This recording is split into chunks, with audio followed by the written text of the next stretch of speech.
Hello, everyone. Happy New Year. It's January in 2021. We made it. So I'm glad everybody's here. We're going to talk about the basics of diabetes again. I'm just doing it on Zoom for the first 2 weeks of each month until we can meet in person again. So the first week we'll talk about general diabetes, the myths and the truths and all that kind of thing, and just what it is, and then talk about some food. And then next week, we'll really concentrate about the meal planning, and we will obviously talk about diabetes too. So, but either way, the best, whether you have diabetes or you don't, on the second week is still important because the best diabetes diet is the most nutritious diet. So it's a really good way to live and have a healthy diet. So again, I'm Kirsten Puskar. My company is Ambler Nutrition. I am expanding into the Springhouse area, and I'm hearing a lot of people have trouble with Ambler spell check. Change it to Amber or some other words. So my company may be changing its name to Springhouse Nutrition because nothing can do with spell check to fix that for us. So that's great. So again, I'm Kirsten Puskar with Ambler or Springhouse Nutrition. We're going to talk about diabetes and Happy New Year. So let's start at the very beginning. This is the conversation map. Unfortunately, this is from 2014. So this is a little bit of older knowledge, but I've written on some things so that we got the up-to-date information right now. But this is honestly a great time to have diabetes. I have to say, we know so much more about the medicines, about the diet, about the exercise, about our whole full lives. So this is a map of the journey of diabetes, and it goes through a lot of different parts of what life is like with diabetes. And we have to know that having the food is great for nourishing your body. Your body needs more, your brain, everything needs more than just food. We need, of course, the nutrition. We need activity. We need hope and spiritualness. We need the social back and forth with people. That's very important, and we need to be positive. The way we're wired to live these 4 million years or whatever is since caveman time is our brains are always going to be thinking of the negative. So this kind of saves the caveman. If you think about it, he sees a bird flying. Oh, I think I can fly too. And the negative thoughts in his mind say, no, you can't do it. Your arms are too thin, whatever it is. So we are programmed to have negative thoughts. And it's very important to think about the positivity of everything in our lives, including diabetes. So when we start down here, there's a little man in a car and he's trying to ask directions. Actually, when you have diabetes, everybody has diabetes differently. And you are in the driver's seat when it comes to your care of your diabetes. You know better what is I'm sorry, the screen just turns a little bit.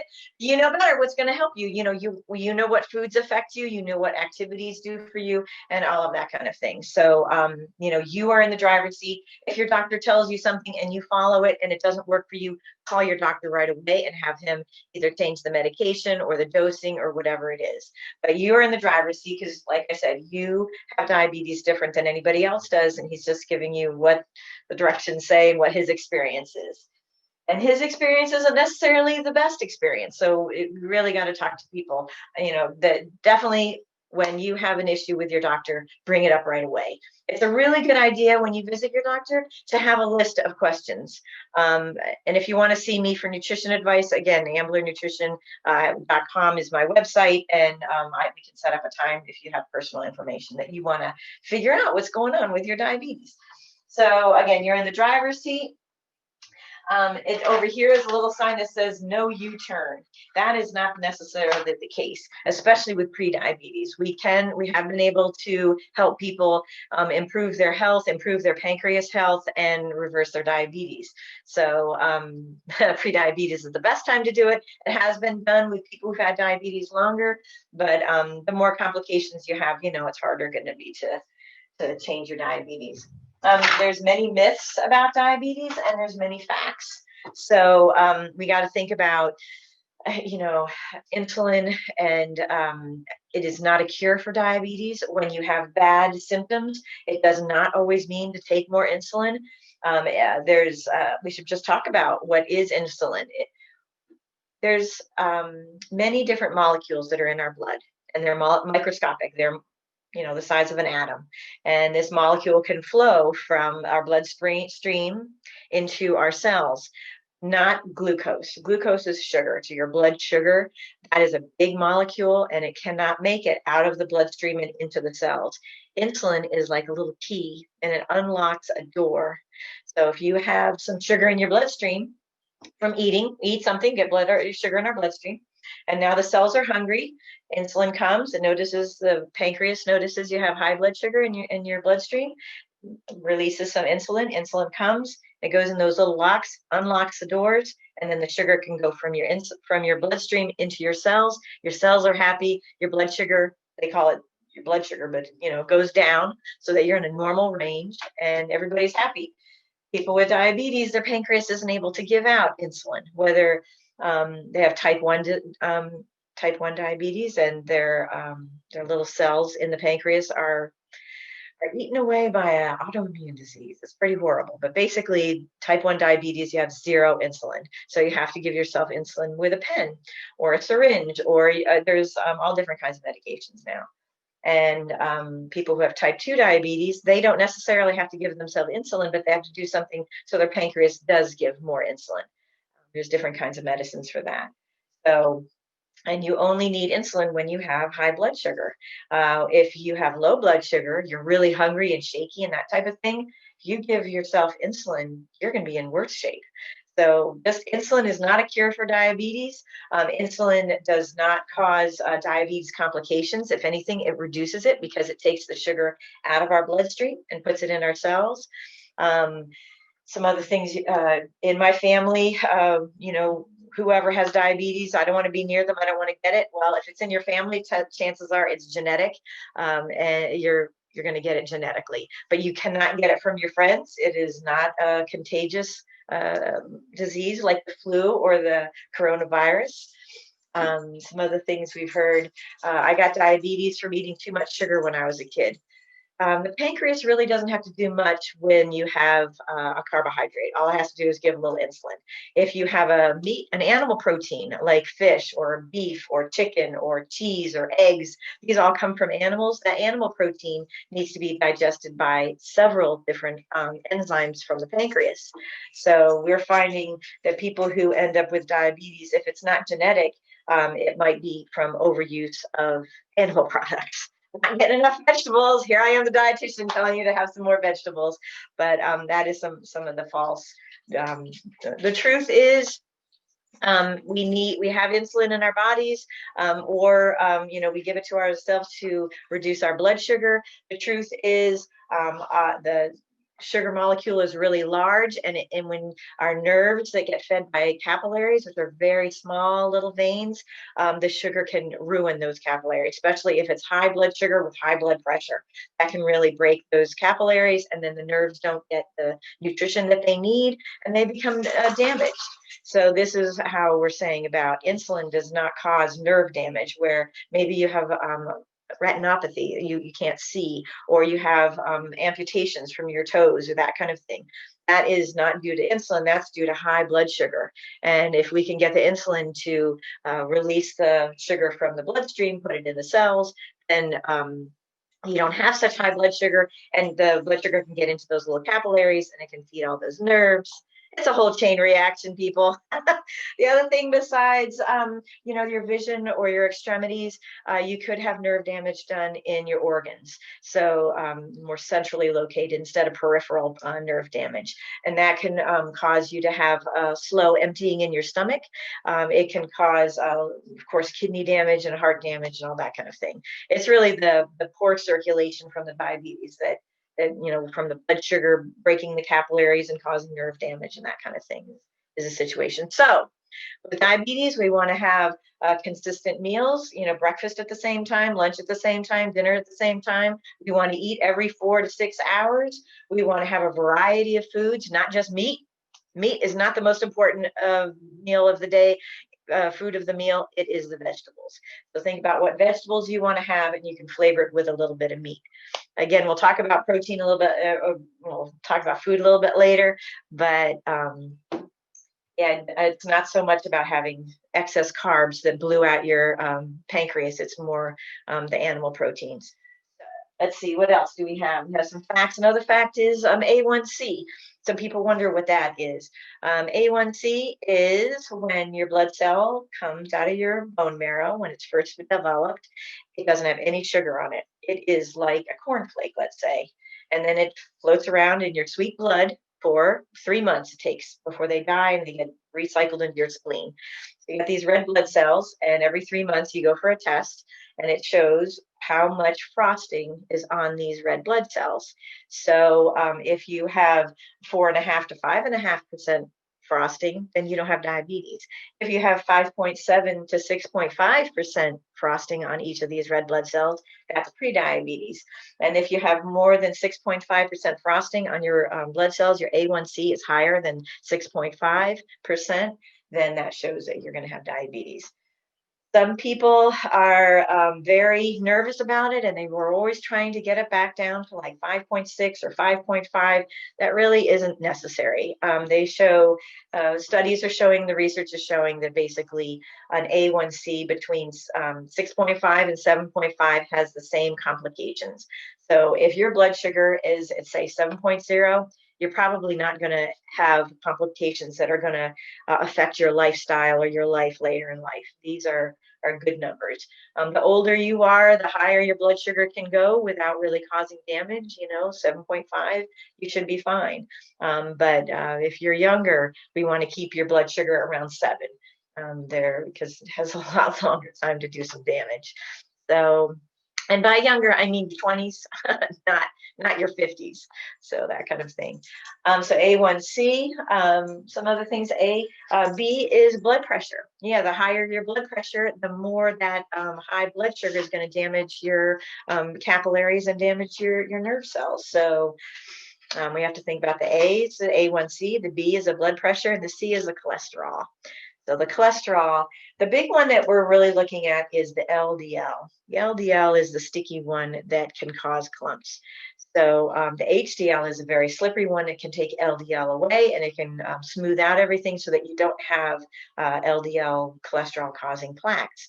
So you want to have a high HDL over 40 or 50. You can get it up to 80. Yay, that's great. And your LDL, we want to keep it under 100. If it's over 100, they're actually finding this might be a better symptom of diabetes as opposed to the A1C. So we're looking at people, and is their LDL cholesterol above 100? Then we have to look at A1Cs and those kind of things. So that is the ABCs and the truths and the falses. Some of them myths and the truths of the diabetes. Do we have any questions right now? Okay, great. When we have a question, I'll stop periodically so we can ask your questions.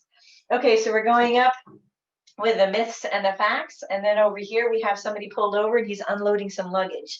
So yes, there is some baggage with diabetes. We all have feelings about it. Definitely know that you did not cause your own diabetes.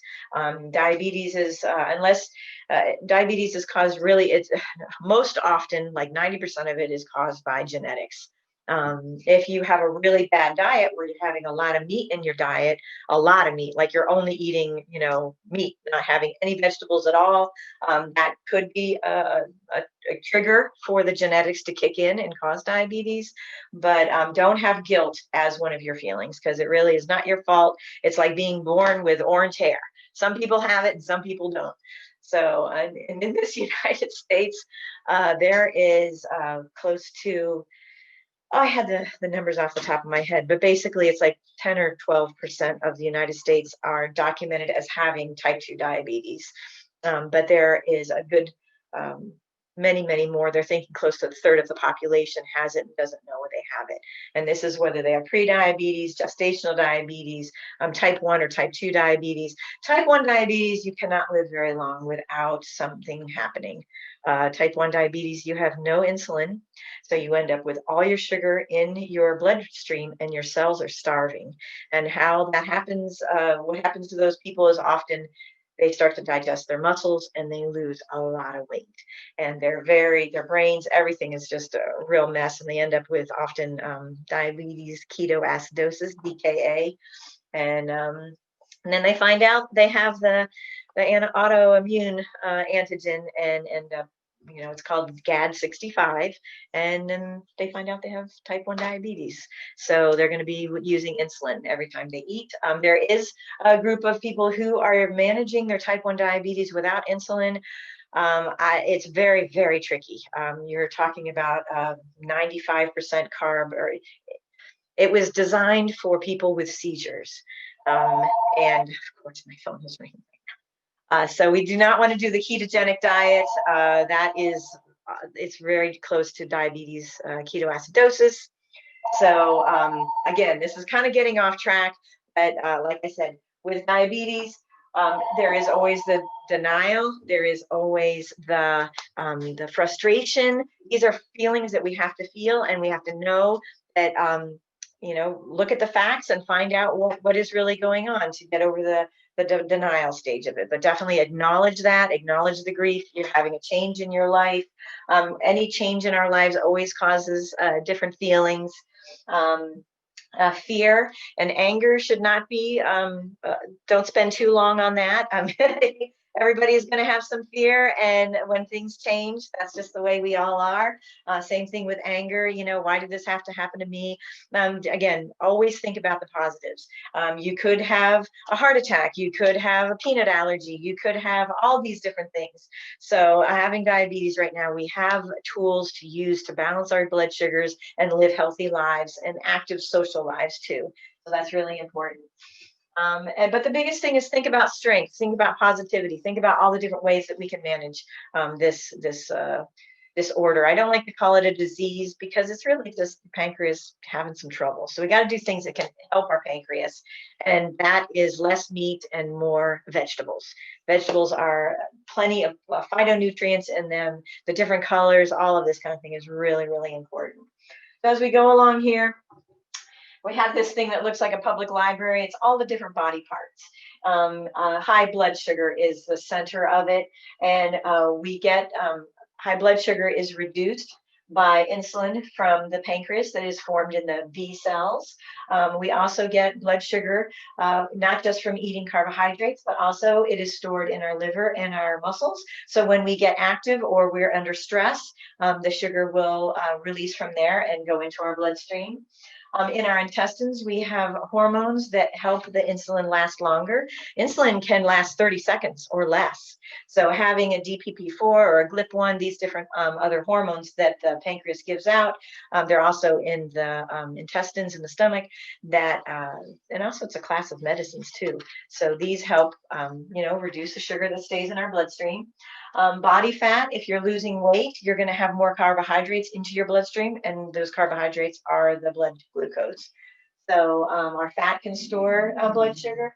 Our kidneys are fantastic. When we eat food and we drink enough water, the sugar from our bloodstream gets filtered out from the kidneys, goes into our bladder, and we pee it out. Yay! So there's different class of medicines for, the kidneys to reduce our blood sugar as well. And then our brain. Our brain is tricked by a lot of different things, but consistency is the best thing. The other thing about our brain is artificial sweeteners. When we eat them, yes, technically they do not cause us to gain weight or increase our blood sugar, but our body is always looking for something sweet when we have a lot of artificial sweetener in our diet. And by a lot, I mean a pack a day. So one packet of sweetener in your coffee every day can throw off your whole day. After that sweet coffee, you're not looking for broccoli. You're not looking for green beans or a salad. You want something that's sweet. And also it changes the flavor. Our sense of taste also gets manipulated with these artificial sweeteners. Plus, they hurt our gut biome. These really good bugs that live in our intestines and our stomach that help us gain more nutrients, balance our hormones, have a clear brain, let us sleep well. They're really 70% of our immune system. We want to encourage these bugs to have a big, strong community. We don't want to hurt them with processed foods and artificial sweeteners. So that's how the brain can be affected with things. When we're coming down here, let's see, is there any questions so far? Kirsten, I'm just going to make a quick comment for the people who have joined by phone. If you press *6 on your phone, it will unmute you, and then *6 will mute you again. So if you want to unmute to ask a question, I'm not sure, I don't see a name, but there's someone who's joined us by phone. You can hit *6 to unmute, and then *6 again, and that's the little star button, to mute yourself again. Just wanted to get that out there. That's great. I didn't realize that. So that's a good thing to know. So *6, excellent. So there's many different ways that our bodies can increase our blood sugar. Again, back in caveman times, this was important for fight or flight, to get food, to survive drought and famine and that kind of thing. We don't have that situation anymore. Hopefully we do not. But just for an example, yes, food like carbohydrates can increase, but so can protein and vegetables. If you're going to eat something, your blood sugar is going to go up. We need to do that. So our food can increase our blood sugar. Our food can increase. So can illness. So whether you eat a piece of cake, or you have a tooth infection, or you're sick, throwing up, you got the flu, hopefully you do not. The illness will make our blood sugar go up. So does activity. In the beginning, when you're working out on the treadmill or doing your exercises, Zumba or whatever, the sugar is released from our muscles and it goes into our bloodstream and it increases our blood sugar. So activity, after about 15 minutes, our blood sugar will come down. You'll be using that energy and burning through it. So that's a really good thing. Try not to exercise for only 2 or 3 minutes. Try to exercise for 15, 20 minutes. If you're going around the block, and go around a second time, make it 15 minutes, that kind of thing. Stress. There's different kinds of stress. There's a negative stress and a positive stress. Positive stress is when you haven't seen your friends in a long time and we don't have COVID anymore and everybody's hugging everybody and we're all excited. That's a good stress.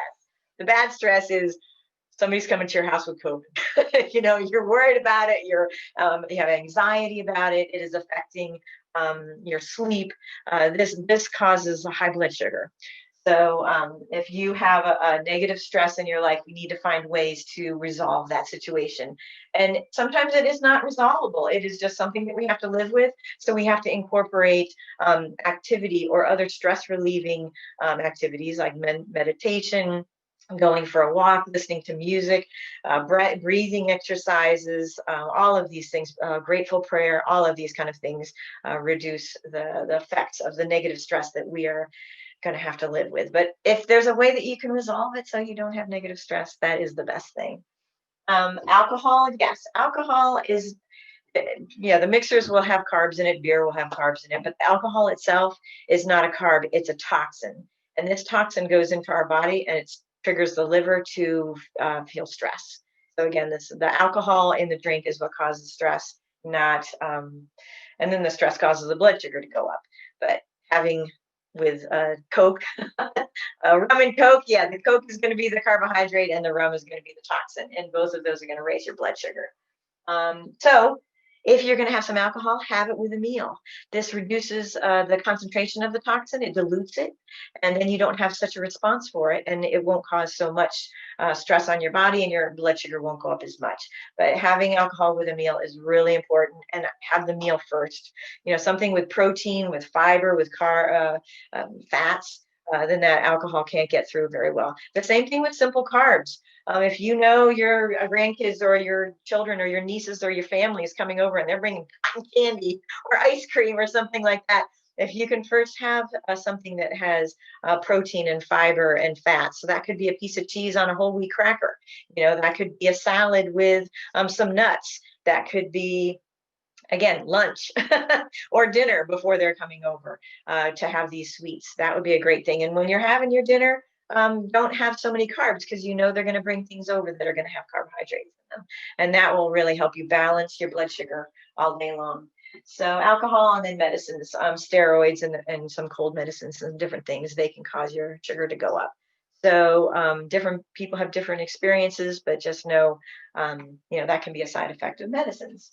When we're talking about high blood, does anybody have any questions for ways your blood sugar can go up? Okay, so we have symptoms of high blood sugar and we have symptoms of low blood sugar. And high blood sugar is typically not a symptom that you can feel. There are a few people that may have a blurred vision or they may have headaches, but this is the danger of diabetes. We just don't know. It's very difficult to determine, to feel that your blood sugar is high. You have to either do a blood glucometer test, or you have to realize, oh, I just had a whole bunch of cake and ice cream and I'm sitting around, I'm not exercising. That's going to cause, the different causes of blood sugar. So you can have fatigue, blurred vision, thirst, headaches, frequent urination, mood swings. The thirst and urination might be a symbol. Boy, am I thirsty. And like 4 glasses of water don't soothe you. You probably have high blood sugar. But again, that rarely happens. And that's why this diabetes is so tricky. Low blood sugar, shakiness, sweats. It might be cold outside and you're sweating. Headaches, mood swings, irritability, confusion is the worst. That is the biggest part. You're not sure when you ate last. You're not sure a lot of things. I've had pregnant women with gestational diabetes have the low blood sugar. And they'll be driving through their own neighborhood and something doesn't look right and they miss their turn and then they're in the car. So it's a really good idea if you do experience low blood sugar even if you just have it once a month, to always carry either the glucose tablets or little fruit snacks or something that is simple sugar. Some people use Skittles. I think that's too intense. But like a half a glass of juice or half a glass of soda, those are like the best ones. If you have them in your house, if you can put a juice box in your car, that's a great thing. You got to remember to look at your watch. I don't know if people do that as much, but when you take that half a glass of juice or have those glucose tablets, you got to wait 15 minutes. They call it the 15-15 rule. You take 15 ounces of carbs and you wait 15 minutes and see if it's resolved. Because I'll tell you, when you have low blood sugar, you can eat the whole house. And then you have high blood sugar, and then everything combats that, and then you have low blood sugar. It is the worst trip to be on. So you want to eat your meals at regular and consistent times. Always have your breakfast at 8, always have your lunch at 12, always have your dinner at 6. Always have your snack at a certain time. Plan for if you're going to be in the car for a long time that you would have your lunch with you. Or if you do need to have those glucose, I'll tell you, those glucose tablets are not that yummy. Have some water with them or something. But to plan your meals so that you're not in the car over a meal, or at least know where you're going to stop and what food you're going to get at that stop to make sure you have your healthy lunch or whatever it is. That's really important. And that gets into the next section, actually. Now, what affects your blood sugar? It could be exercise. It could be a long ride in the car. It could be, you're going to be really busy and you're not going to have time to have lunch. You want to plan a few snacks during the middle of the day so that you don't drop into the low blood sugar. This says rest area. Remember to monitor your blood sugar. So if you know that you're going on a long ride, don't get in the car with a blood sugar of 80. Have a meal. Make sure your blood sugar is, around 140, 160, something like that. Same thing with exercise. Don't go to a Zumba class at 100. You're probably going to need, 140, 160, at least 120. So it doesn't mean you need to be at 200. So, but you know what your body does and you know where you feel comfortable. And if you feel you have the energy to go to the gym at like 120, your blood sugar's at 120 and you can manage it. You go to the gym every day at that time, you do this, then that's great. But if this is a new thing for you and you're going to go to the gym, who's going to go to the gym now? But maybe you're going to try a new video or a new Zoom class and you haven't done it before. Hopefully you're at home where you can, get a drink of juice or soda or something. This is water, but whatever, that you could have a relief for that low blood sugar. But again, wait 15 minutes and see if it works. Don't chug the whole glass. So check your blood sugar before you're going to do an activity. And the other thing is what you eat, how much you eat, and when you eat. This is different for everybody. It's really important to eat in the morning. So it's best if you can eat within 2 hours of getting up. So whether you get up at 6 and have something to eat by 7:30, yay. But if you get up at 10 and you really don't eat anything until like lunchtime or 1 o'clock, your body, the caveman kicks in again. He thinks you're not getting enough food and he raises our blood sugar after about 2 hours. So try to have, even if it's just a handful of berries and some walnuts or something. Blueberries right now are really good. Some strawberries. just something that has fiber and carbs and proteins and fats. So that's why I said about the nuts. The nuts has the proteins and the fats, also has the fiber. And the berries, they're loaded with fiber and the carbohydrates. So that's the 4 food groups: carbohydrates and fiber, proteins and fats. So if you have the berries, you have the nuts. If you have the crackers and you have the cheese, if you have the I don't know, apples and you have the peanut butter, see how that goes, the carbohydrates and then the proteins and the fats. If you're going to have breakfast, the carbohydrates could be onions and peppers with your eggs, and having some multigrain toast. That's all good things. So what you eat is important. Again, the 4 food groups: the carbohydrates and the fibers, with the fats and the proteins. How much you eat. You want to be able to eat so much for breakfast that you can go the 4 hours or longer to get to your lunch. Maybe it's 6 hours. So if you eat at 6 and you're not going to have your lunch until 12, you want to have a pretty substantial breakfast. It's going to have enough protein and fat and fiber to hold you until the 12 o'clock lunch. But it's really good. It takes about 2 hours for our bodies to digest food generally. So you don't want to eat every 2 hours. That's going to be your GI system, your intestines and things are going to be working. So you want to give them a break. So eat every 4 hours. And if you have to go to 6 hours, that's also shown to be just fine. But when you're going like 8 or 12 hours, your body, again, kicks into, hey, we haven't eaten anything and we're not asleep. It raises your blood sugar. So how much you eat depends on, how long you have between meals. When you eat, again, try to eat consistently. Have something in the morning, couple hours when you wake up, about 4 or 6 hours later in the afternoon, midday. And then you want to eat again in the evening, but earlier evening. You don't want to eat at 9 or 10 o'clock at night. It's better to have a dinner between 6 and 8. In the hospital, when people needed to gain weight, they would come in. Sometimes they would be underweight, and to get them to be able to leave the hospital, we had to have them in a good body mass index, BMI state. So that number would be over 19 and a half. So some of these people would come in at 18 and a half, very, very thin. They are basically malnourished, and we could not let them out of the hospital at 19. We had to wait till they got into the 20s. And how did we do that? Fed them at night. Yes, they had a big breakfast, they had a big lunch, they had a big dinner, and then the pie comes around 7 o'clock. They had this high protein ice cream and jello and all these different desserts at like 8, 9, 10, 11 o'clock at night. The nurses would give them. Yeah, what do you know? 5 days they gained 5, 10, 15 pounds, depending on the size of the person. So if you want to lose weight, stop eating in the evening. If you want to gain weight, have 3 meals and then have a 4th meal in the evening. That's a very good way. So healthy eating, taking our medicines. Yes. So the other way does anybody have any questions about food? We're going to cover it next week, but if you have any little questions now, you can unmute yourself and let me know. Okay, like we'll talk about food next week and get into more of the details of it. So taking our medicine, some people don't have medicine. Maybe they have metformin. Other ones might have 4 or 5 different medicines, but taking them as your doctor's directed is the best thing. If you have a variety of doctors and all of them give you medicines, make sure that every one of those doctors knows what you're taking. And if there's any way that you can, reduce your dose or get off of one medicine and do something else, the less medicines, in general, if we're in healthy conditions, of course, the less medicine, the better. But the biggest thing is make sure it's very important that you be on those medicines. If it is not crucial, if this is more of a preventative thing, again, the less medicine, the better for your kidneys, the better for everything. But there are some medicines that are preventative, such as the statins. There's a lot of research back and forth whether statins are really needed or not. So talk to your doctor and see if you really need to have them. But medicines are a very important part of managing our diabetes. And along with diet and activity and social life and hope and all of these things that I mentioned before.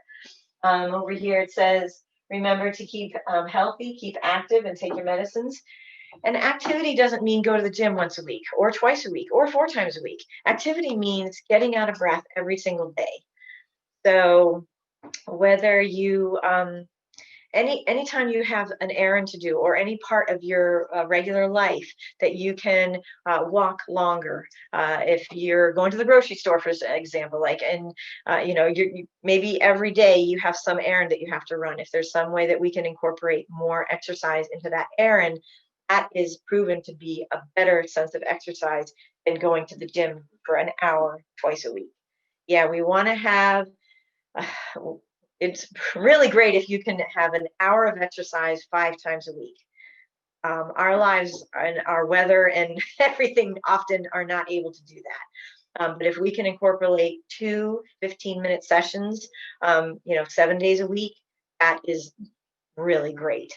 Your heart is going to be better, your lungs, your brain, all of these things. It's got to be something that you enjoy, whether it's a Zumba class or going for a walk in Forbidden Drive or in your neighborhood, yard work, even some housework. If you could put some good music on and, make yourself feel good. Music is a great way to get yourself a little bit more active. Any kind of little dancing when nobody's looking, that's really good. But yeah, all we need is, a couple 15-minute sessions. If you can get 3 in, that's even better. But, if you have to do an errand, get off the bus a stop early or park in the parking lot far away from the store entrance. If you don't have anything, and I hate to say going to the malls because of the COVID, but wearing your mask and being social distance, and then go in the malls and go up and down the stairs and that kind of thing. You see people, it's cheery now. Everything's big time on sale. Maybe don't bring your credit card. Don't bring your money because once you lose weight, not your income, not your finances.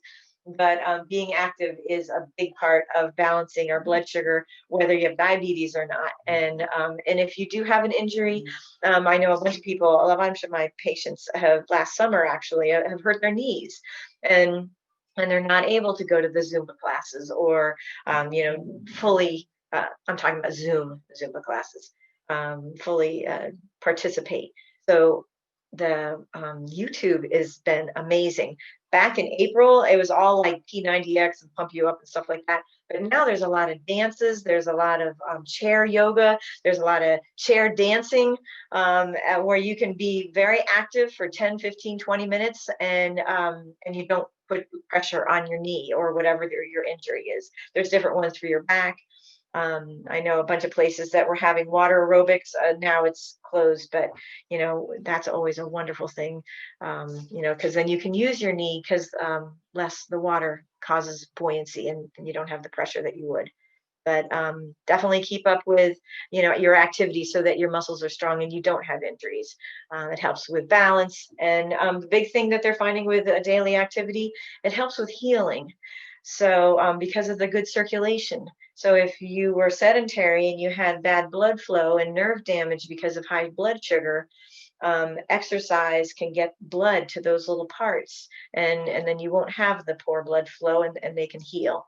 Whether you have a wound or you have some nerve damage, exercises, it's shown to improve kidney function, of course, heart function.